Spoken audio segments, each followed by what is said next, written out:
Om Swastiastu pemirsa Bali TV, jumpa lagi dengan saya Heni Shanti di acara Bali Now, dan kali ini Bali Now kehadiran tamu yang sangat istimewa, yaitu dari SMK Negeri 3 Tabanan. Nah, apa yang akan kita bahas, langsung saja kita sapa. Om Swastiastu.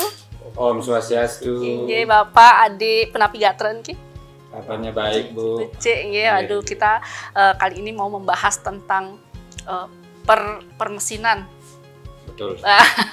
Tapi permesinan tenaga surya, Pak, ya, Inge. Jadi apa yang melatar belakangi pihak sekolah SMK 3 Tabanan ini membuat mesin pencacah sampah tapi dengan energi surya? Baik. Terima kasih, Bu. Sebelum kami menyampaikan beberapa hal terkait, izinkan saya memperkenalkan diri. Nama saya Wayan Sudarsana. Asal saya dari Karangasem, tepatnya di Desa Seraya. Dalam hal ini, kapasitas saya adalah sebagai pelaksana tugas Kepala SMK Negeri 3 Tabanan. Nah, kenapa disebut dengan PLT? Jadi, awalnya saya adalah sampai saat ini menjadi kepala di SMK Negeri 1 Tabanan. Kemudian karena kepala SMK Negeri 3 yang kedua, yaitu bernama Pak Made Dewa Wardite, meninggal dunia. Sehingga saya dari kepala SMK Negeri 1 Tabanan ditugaskan oleh atasan sebagai pelaksana tugas di tempat itu. Kemudian yang keempat, pada kesempatan ini juga saya ingin menyampaikan sedikit karakteristik tentang SMK Negeri 3 Tabanan. SMK Negeri 3 Tabanan awalnya bernama SMK Kecil. Itu pada tahun 2004. Pada saat itu satu atap dengan SMP Negeri 1 Selemadag Timur. Dan siswanya saat itu hanya berjumlah 35 orang. Kepala sekolah pada saat itu bernama Dr. Andes Iketut Suwardana MM, dan sekarang sudah pensiun. Nah, seiring dengan waktu, setahun berjalan, SMK ini disahkan pendiriannya oleh Bupati Tabanan yang pada saat itu adalah Nyoman Adi Wiryatamo Esos. Sehingga disebutlah dengan SMK Negeri 3 Tabanan. Dalam kurun waktu yang sudah berjalan 20 tahun, SMK ini mengalami kemajuan yang cukup pesat. Yang awalnya memiliki siswanya 35 orang, dan saat ini untuk di Tabanan memiliki siswa terbanyak dari 13 SMK yang ada. Jumlah rombel kalau saya sampaikan sejumlah 45 rombel. Dengan siswa kurang lebih adalah 1.400 orang. Wow, pesat sekali peningkatannya. Ya. Nah, itu terkait dengan sedikit sekilas terkait dengan keberadaan daripada SMK Negeri 3 Tabanan. Adapun pada awal hanya mengampu 2 jurusan yang siswanya 35 itu. Yaitu ada jurusan otomotif, kemudian ada jurusan elektro. Nah, kemudian dalam perkembangan berikutnya sampai sekarang yang notabene siswanya berjumlah 1.400-an mengampu 6 jurusan atau 6 konsentrasi keahlian. Yang pertama ada konsentrasi namanya teknik sepeda motor. Kemudian ada teknik kendaraan ringan, kemudian ada teknik audiovisual yang disebut dengan kerennya TAV begitu. Kemudian ada teknik terkait dengan arsitek, ya ini kerennya disebut DPIB. Kemudian yang berikut ada teknik komputer jaringan atau TKJ. Nah kemudian yang paling terakhir, yang siswanya paling banyak, ini adalah jurusan kuliner. Kuliner. Nah itulah keberadaan daripada SMK Negeri 3 Tabanan, dan karena memiliki segudang prestasi, bahkan pada tahun 2021 SMK 3 Tabanan dinobatkan sebagai sekolah pusat keunggulan, yang kerennya disebut dengan sekolah PK. Begitu. Nah, terkait dengan hal itu, jadi apa sih yang melatar belakangi daripada pembuatan mesin pencacah jiwa ini? Nah, kami sampaikan awalnya saya melihat keseharian di SMK Negeri 3 Tabanan itu cukup banyak memiliki sampah-sampah organik yang harus dibawa keluar sekolah, dibuang ke TPA. Sehingga waktu itu saya berpikir, aduh kalau begini terus ya TPA yang tersedia akan cepat menjadi penuh begitu. Akan cepat menjadi penuh. Hayalan itu terus menghantui saya. Gimana sih kira-kira jalan keluarnya ini ya, supaya tidak sampah-sampah yang dari sekolah ini membebani pihak luar. Begitu. Nah, didukunglah dengan adanya Peraturan Gubernur Bali nomor 47 tahun 2019. Di sana menyatakan terkait dengan pengelolaan sampah berbasis sumber. Kemudian juga adanya Surat Edaran Gubernur Bali nomor 9 tahun 2025, yaitu tentang gerakan Bali bersih sampah. Nah, ini terus menguatkan pikiran saya terkait dengan bagaimana menangani sampah organik yang ada di sekolah, karena cukup banyak adanya. Begitu. Akhirnya saya cerita-ceritalah dengan staf-staf di manajemen terkait itu.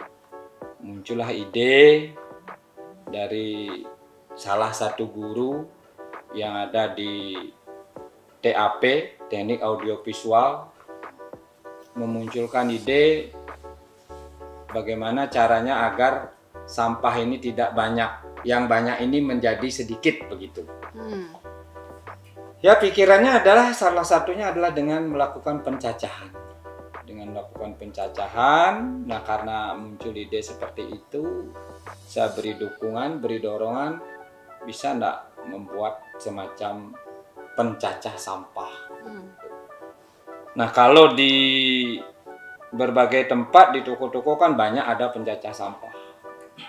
Tapi ini kami mengharapkan dari guru tersebut bersama anak-anak ada inovasi di dalamnya. Nah, akhirnya muncullah sebuah ide bahwa membuat mesin pencacah sampah menggunakan tenaga surya. Jadi tidak harus menggunakan tenaga listrik. Ini adalah untuk efisiensi. Nah, akhirnya dengan munculnya itu adalah edaran dari atasan kami, Dinas Pendidikan Provinsi Bali, menekankan bagaimana caranya sekolah agar tidak lagi membuang sampah keluar sekolah. Itu artinya menguatkan peraturan gubernur terkait dengan pengolahan sampah berbasis sumber. Begitu.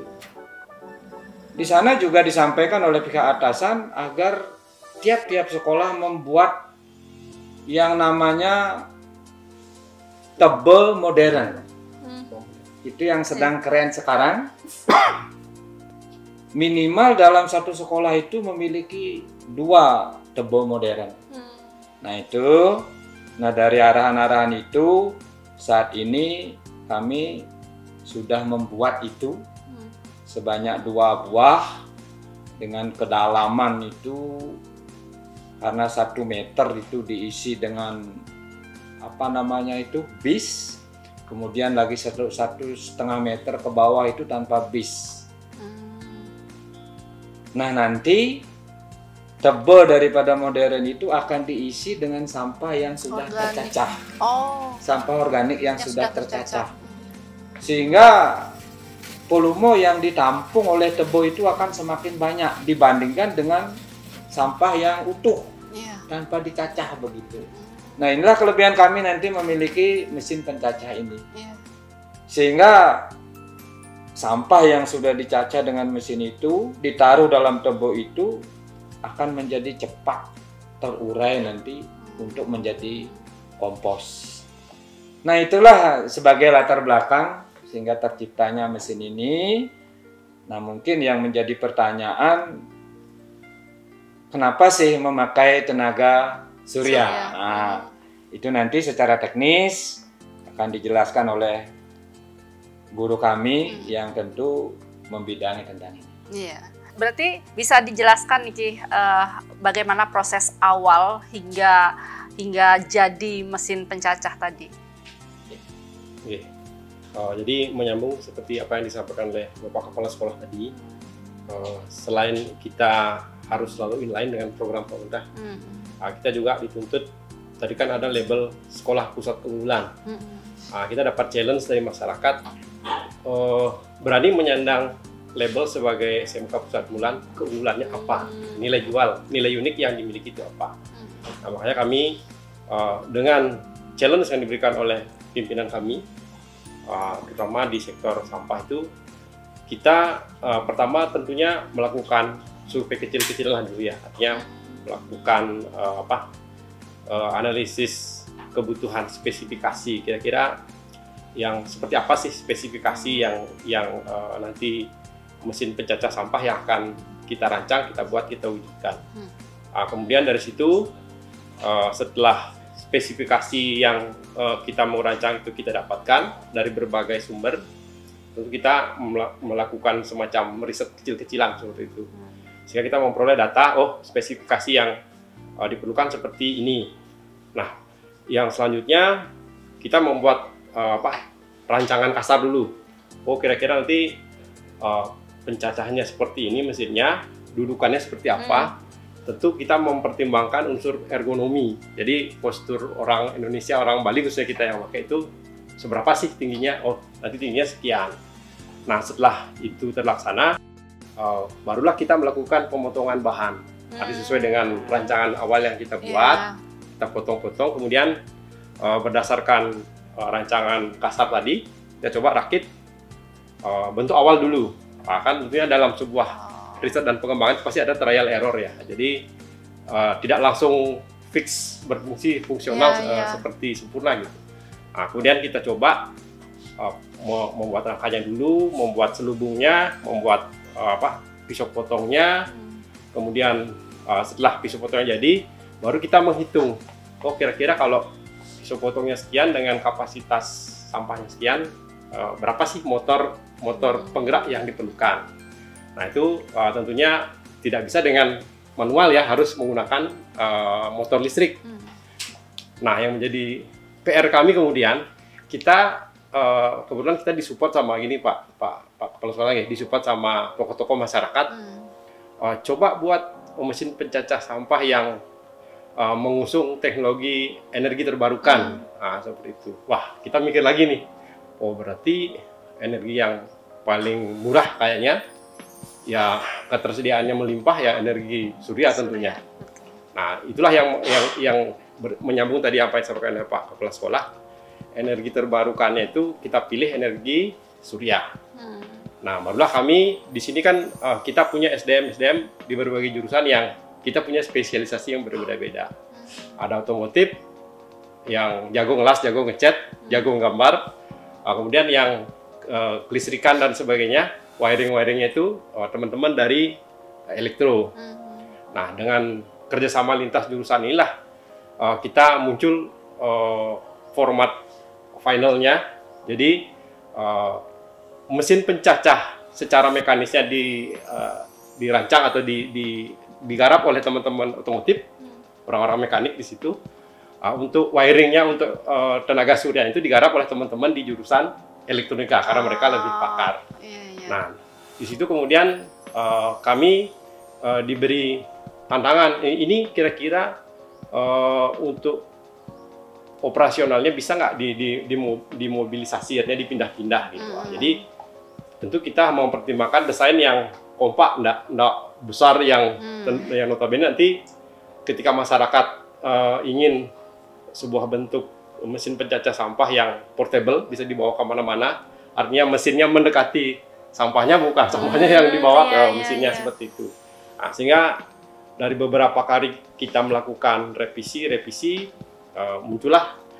ketemulah format mesin pencacah sampah. Nanti mungkin bisa kita demokan yang seperti itu. Sehingga kelebihannya menurut kami yang satu, desainnya kompak, kemudian bisa dioperasikan di daerah-daerah yang di sana tidak terjangkau oleh listrik komersil seperti katakanlah PLN ya, seperti itu. Sehingga itu sangat membantu untuk masyarakat, dan aplikasinya juga bisa lebih luas. Mungkin itu yang bisa. Iya, pasti ada kendala juga ya, betul, ada tantangan selama membuat mesin. Nanti di segmen kedua bisa dijelaskan nanti ya, sama Adik juga mungkin nanti bisa menjelaskan ya bagaimana proses, mungkin ada kendala atau tantangan seperti apa.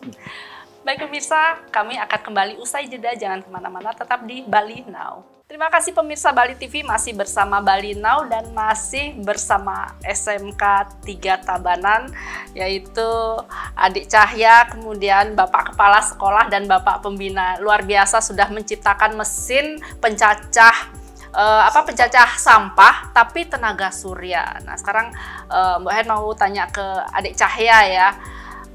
Kan dalam proses pembuatan turut juga ya dilibatkan ya para siswa-siswa yang luar biasa, masih muda tapi sudah dilibatkan untuk menciptakan sebuah mesin yang sangat luar biasa, mesin pencacah sampah. Nah, seperti apa sih cara kerja mesin pencacah sampah? Untuk cara kerja mesin pencacah sampah itu kan yang pertama kita menggunakan tenaga surya untuk mengubah energi matahari menjadi energi listrik. Energi listrik yang dihasilkan oleh panel surya kita kontrol jumlah tegangan yang masuk itu di alat yang bernama SCC atau Solar Charger Controller. Dari Solar Charger Controller itu kita tampung energi listrik yang dihasilkan menggunakan baterai. Nah, kalau untuk cara penggunaannya, menggunakan baterai juga ya? Ya, menggunakan baterai. Kalau untuk penggunaannya menggunakan saklar atau switch untuk menghidupkan mesin pencacahnya. Jadi itu kan mesin tenaga surya lah ya. Jadi pakai baterai juga. Jadi ketika mendung atau sedang musim hujan. Kalau mendung panel baterainya masih bisa mengecas, tapi kalau hujan mungkin tidak aja ya. Tidak bisa. Maksimal. Makanya harus tetap menggunakan baterai itu media penyimpanan storage ya. Untuk durasi waktu pencacahan atau mesinnya, durasi waktu hidup mesinnya itu kami mengatur waktu dengan waktu maksimal 1 menit. 1 menit aja? 1 menit. Sebentar ya? Ya, karena untuk mengurangi juga beban kerja mesinnya itu biar nggak cepat panas dia. Intermittent ya. Iya. 1 menit istirahat lagi, nanti di on lagi, baru pas lagi. Oh, berarti nggak bisa sampai 1 jam gitu, nggak bisa ya? Cepat terbakar nanti gini ya, motornya gitu. Kalau langsung non-stop. Untuk keamanan juga kami menambahkan MCB atau saklar juga ya, supaya kalau misalnya terjadi hal yang tidak diinginkan, misalnya mesinnya macet dan lain sebagainya, itu tidak parah lah, luka dan lain sebagainya. Berarti memang sudah benar-benar di apa ya, dari awal benar-benar untuk apa, ada kendala-kendala apa seandainya agar tidak mudah terbakar, bagaimana mengaturnya gitu ya. Tapi rumit juga ya Pak ya ternyata. Berarti kan tetap masih ada kendala ya di mesin ini. Bisa dijelaskan nggak kendala-kendalanya? Tentunya setiap rekayasa teknologi itu pasti ada plus minusnya ya, terutama di kapasitas sumber energinya gitu ya. Jadi kan kita kalau berbicara tentang energi listrik, bagian yang paling mahal itu adalah baterainya. Ya, jadi semakin besar baterainya, semakin lama dia mampu mensupport motor penggerak pencacah sampah ini bekerja. Tapi semakin besar baterainya, tentu harganya juga semakin mahal. Ya. Nah, ini berbanding dulu sama nilai investasi yang harus kita keluarkan. Nah, tapi kami bersama tim sudah melakukan riset. Oh, sepertinya itu bisa disiasati dengan mengupgrade dari sisi kapasitas panel suryanya. Kalau selama ini kan kita masih menggunakan single tuh, masih satu. Sehingga kalau kita tambah lagi dengan kapasitas yang lebih besar, tentu kapasitas pengisiannya akan lebih banyak dan tentunya lebih banyak muatan listrik yang bisa disimpan. Nah, mungkin itu dari segi energi ya, energinya. Kemudian dari segi varietas jenis sampah yang bisa dicacah. Nah, selama ini kan kita masih fokus kepada sampah organik. Karena itu yang menjadi PR besar yang harus kita urai di sekolah. Dengan banyaknya sampah organik yang disebutkan sama Pak Kepala Sekolah tadi, kita selesaikan masalah yang paling besar dulu deh gitu. Nah, kemudian kita juga di-challenge sama masyarakat, kalau misalnya mencacah sampah plastik, bisa nggak? Ya bisa, tentunya kita harus meriset model pisaunya seperti apa. Nah, itu kan nggak bisa sama dengan itu, tapi itu menjadi PR kami untuk riset selanjutnya. Nanti tentunya dari Pak Pimpinan itu harus menggelontorkan sejumlah dana lagi untuk melakukan mensupport kami. Tapi yang jelas dengan SDM yang ada, dengan potensi lingkungan yang kita miliki, dengan support dari masyarakat sekitar, tokoh-tokoh masyarakat, sepertinya kita punya energi lebih untuk menghasilkan karya-karya yang otentik. Luar biasa ya. Dan sudah ada apresiasi mungkin dari pemerintah, Pak? Baik, para pemirsa Bali TV yang kami hormati, terkait dengan mesin pencacah sampah ini sebenarnya baru bisa dioperasikan pada tahun 2025, sekitar bulan Februari. Dan untuk mengenalkan kepada pihak luar, masyarakat umum, kami memamerkan mesin ini pada saat ada kegiatan SMK Festival yang diselenggarakan di Gedung Mario di Tabanan. Jadi pada saat itu banyak dikunjungi oleh para siswa baik dari SMP, SMA maupun SMK, kemudian juga dari pejabat-pejabat pemerintah yang kebetulan juga berkunjung ke tempat itu. Nah, pasca daripada pameran itu, ya kami mendapatkan cukup banyak apresiasi. Yang pertama dari pemerintah Kabupaten Tabanan, bahkan sampai mengirim petugasnya untuk datang ke SMK Negeri 3 Tabanan, guna melihat lebih lanjut daripada mesin ini. Bahkan Bupati Tabanan lewat akun media sosialnya juga meng-share ini. TikTok. Luar biasa ya apresiasinya. TikTok, lewat FB juga meng-share terkait dengan ciptaan daripada SMK Negeri 3 Tabanan. Ini menandakan bahwa pemerintah Kabupaten Tabanan ya sangat apresiasi, bahkan bangga juga karena memiliki siswa dan sumber daya yang bisa menciptakan.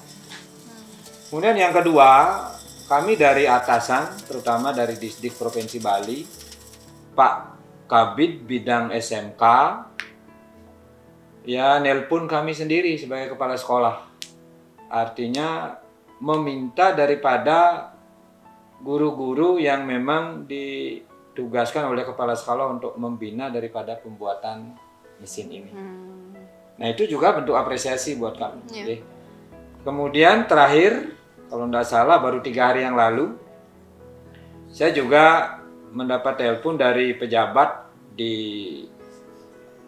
Disdikpora Provinsi Bali bahwa terkait dengan mesin ini ada pertanyaan dari salah satu lembaga yang ada di Provinsi Bali. Ingin tahu lebih lanjut bagaimana proses penggunaannya, kemudian estimasi harganya bagaimana begitu. Iya, itu yang Nah, penting. terkait dengan apresiasi itu, kami tentu menyatakan bahwa pemerintah sangat mengapresiasi daripada adanya mesin ini yang cukup berinovasi, yaitu menggunakan tenaga surya. Demikian. Iya. Bu. Berarti harganya mahal nggak ya? Tapi nanti deh di segmen ketiga dijelaskan ya, agar masyarakat tahu apakah kemungkinan bisa setiap rumah tangga mempunyai mesin itu, kan lebih mempermudah kita untuk tidak susah lagi membuang sampah gitu, apalagi sampah organik kan cepat busuk gitu. Kita lanjut nanti di segmen ketiga. Baik pemirsa, kami masih akan kembali usai jeda, jangan kemana-mana, tetap di Bali Now. Baik pemirsa, masih bersama Bali Now dan kami masih bincang-bincang tentang mesin pencacah sampah ini. Aduh, sepertinya alat ini akan sangat berguna ke depannya ini.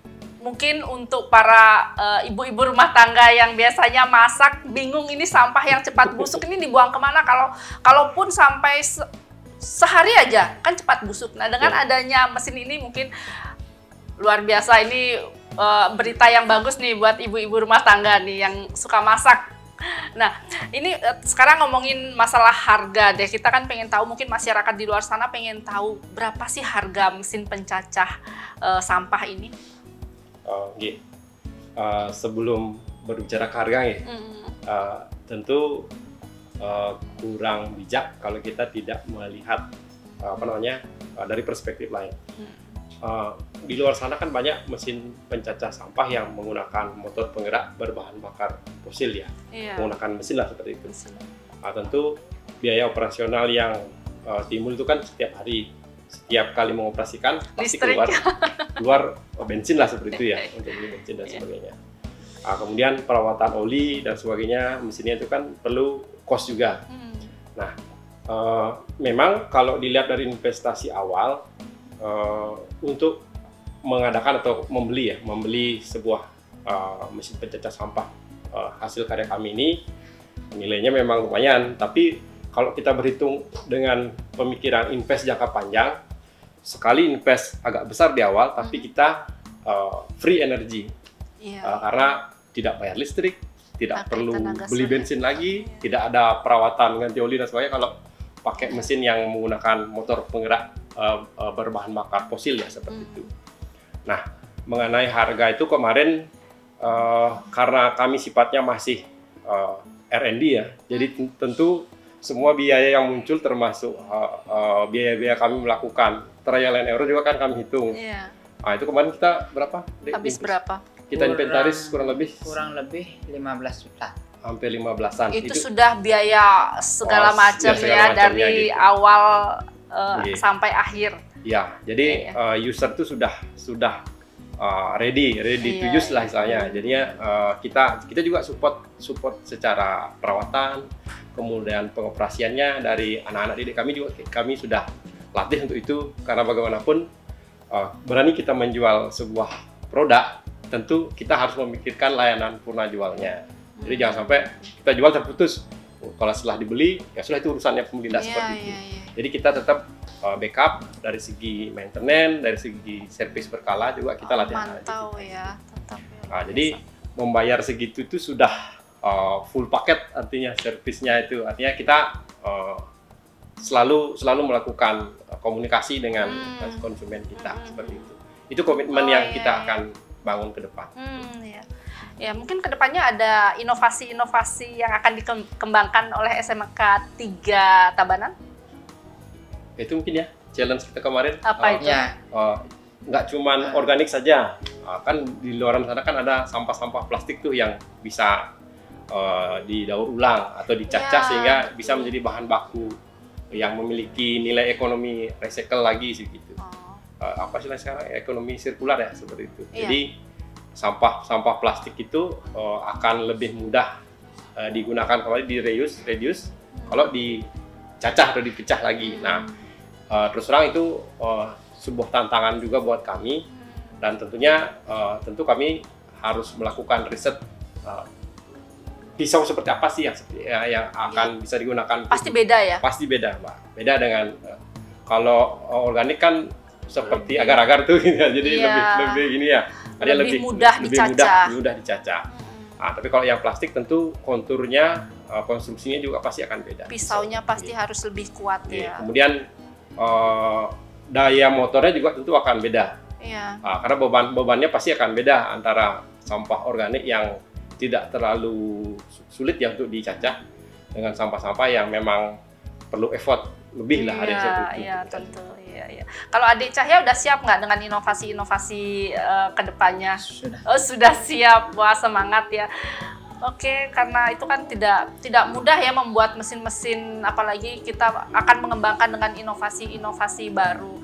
Jadi peran pembina mungkin 100% harus turun ke lapangan, bagaimana untuk memulai dari awal prosesnya, dan itu kan nggak mudah ya. Harus siap jadi teman sharing untuk anak didik kita yang idenya selalu liar. Gitu ya. Mungkin kadang-kadang ada ide-ide yang masuk dari anak didik gitu. Iya, betul. Waduh, luar biasa ya. Ternyata anak-anak Gen Z ya. Sekarang luar biasa, sudah mulai mendobrak, berani menciptakan sesuatu gitu. Nah, jadi apa nih harapan ke depannya dengan hadirnya mesin pencacah sampah ini, Pak? Ya, baik. Kami sebagai PLT, Kepala Sekolah di tempat itu, tentu menyambut gembira sekali inovasi dan ide-ide yang dimunculkan oleh anak-anak kami di sana. Besar harapan kami, semoga muncul ide-ide yang lebih bagus lagi. Itu yang pertama. Kemudian yang kedua, dengan adanya mesin pencacah ini, berharap paling tidak jangan dulu rumah tangga, ini mungkin biayanya terlalu tinggi. Paling tidak lembaga-lembaga tertentu, bagaimana caranya agar sampah-sampah yang semestinya dibuang keluar itu bisa nanti diolah dengan berbasis sumber. Artinya diselesaikan di lembaga itu sendiri. Ya, caranya yang seperti tadi, dengan mencacah dari sampah itu, kemudian membuatkan yang disebut dengan tebo modern, sampah yang sudah tercacah masukkan ke dalamnya, sehingga dalam jangka waktu yang tidak terlalu lama dia akan menjadi kompos. Sehingga ini tidak akan membebani lagi TPA yang sudah ada, bahkan sekarang sudah sampahnya semakin menumpuk. Itu harapan kami dari pihak sekolah, dan mudah-mudahan nanti mesin ini bisa paling tidak dikenal, kemudian diberdayakan oleh masyarakat umum. Oke. Demikian. Ya, mungkin Bapak Pembina menambahkan, mungkin ada harapan ke depannya bagaimana? Kalau dari kami pembina sih, kami ingin ada pihak ketiga ya, terutama riset dan pengembangan itu kan perlu biaya, Pak. Jadi kalau kita mengandalkan dana komite ya Pak Prasange, itu berat sekali, terbatas. Ya. Jadi kalau ada pihak sponsor yang mau mendanai riset kami, mungkin itu akan membuat kami lebih bersemangat dan tentunya lebih produktif membuat karya-karya yang serupa lah seperti itu ke depan. Betul. Karena kedepannya akan ada inovasi-inovasi ya, agar terus continue ya, apa yang diperlukan masyarakat bisa diciptakan gitu. Dan tentunya memang perlu support dana. Oke, luar biasa. Mungkin ada tambahan mungkin, Pak? Ya, cukup. Oke. Sampai itu saja. Oke, baik. Terima kasih sudah hadir di Bali Now. Semoga apapun nanti yang diciptakan dapat membantu masyarakat dalam kesulitan apapun, mungkin masalah sampah, mungkin kedepannya nggak tahu masalah apa begitu. Matur sukses kedepannya untuk SMK Negeri 3 Tabanan. Oke, matur sukses. Baik pemirsa, itu tadi bincang-bincang kami. Semoga apapun yang kami bincangkan tadi mampu menginspirasi. Saya Heni Shanti, jumpa minggu depan. Salam Bali Now. Om Santi Santi Santi Om.